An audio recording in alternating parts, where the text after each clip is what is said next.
teach you how to paint these really loose birds that I love. I have them on my wall, and actually this is the second set I've made because the first one someone wanted to buy them and I had a really hard time getting rid of them, but a friend told me, Steph, you can paint some more, and I did.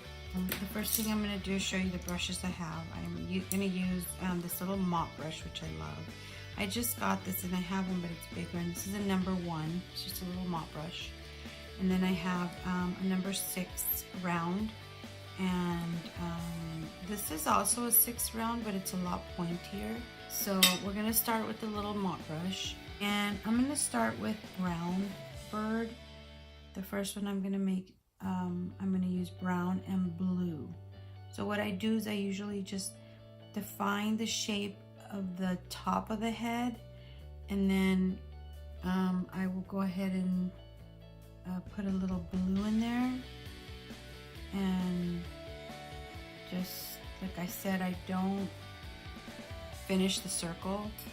I do the bottom shape, and when I'm painting it, honestly, I don't think too much about it, but I do think it's fluffy, it's sleeping, and it's the wing. This wing is probably going to show up a little more because the beak is coming this way. So I like to make this look a little bit like a wing somewhat. It's okay. And then the body, I would imagine, you know, here, and then a little edge of the wing there.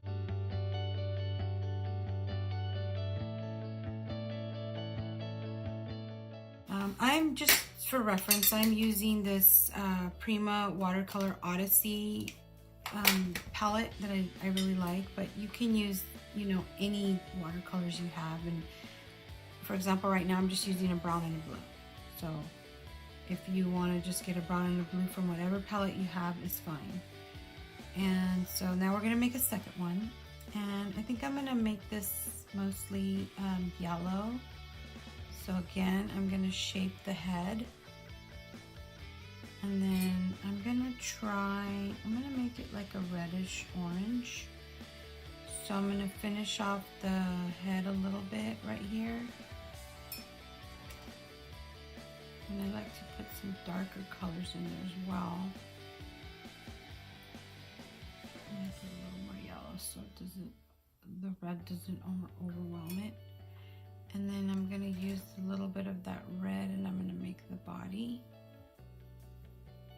And like I told you before, I like to leave some white highlights because I feel like it gives it a little more texture and, you know, the illusion of highlights on the bird. As you can see, it's very loose, and I incorporated 2 colors in there. And I'm going to make one more. I think I'm going to make this one like a purplish violet.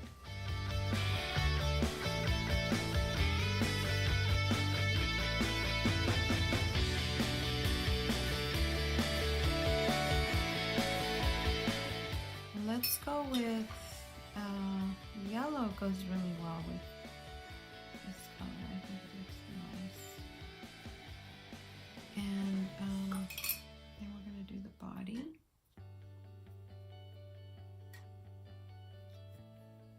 And although I do like to blend the colors together, I do like to leave some pure color on there as well.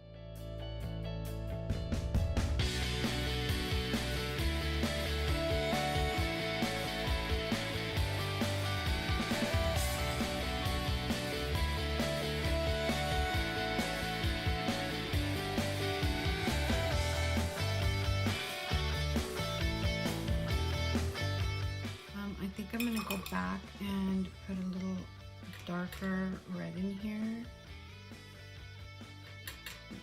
And remember, this is going to dry pretty light, so don't be afraid to drop that color in there a little darker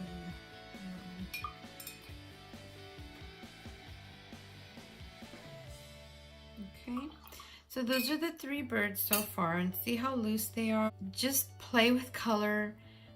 Don't feel like the shape has to be perfect. Just relax, throw some color in, put the shapes in. If they didn't work, do it again. And leaving this white in here it kind of separates the head from the body, which is why I like to do it.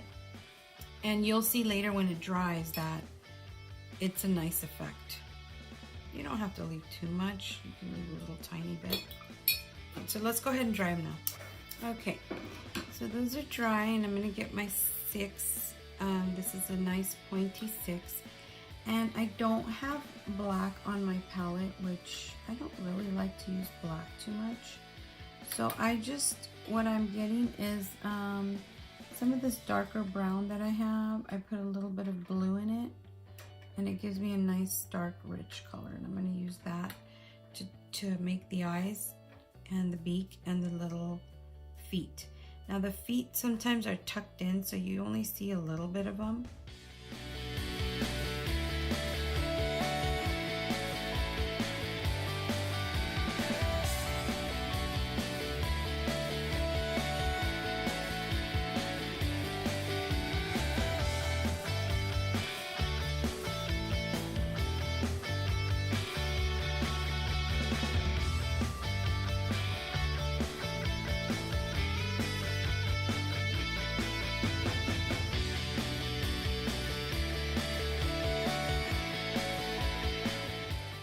And then we're gonna draw the eye. Now I only draw one eye, and then I do the beak.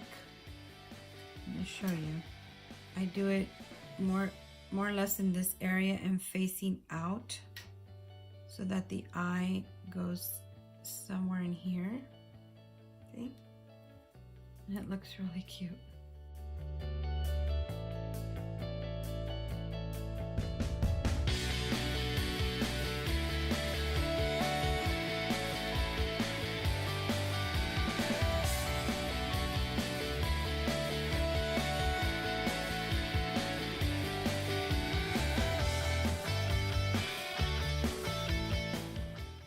That's it, you guys.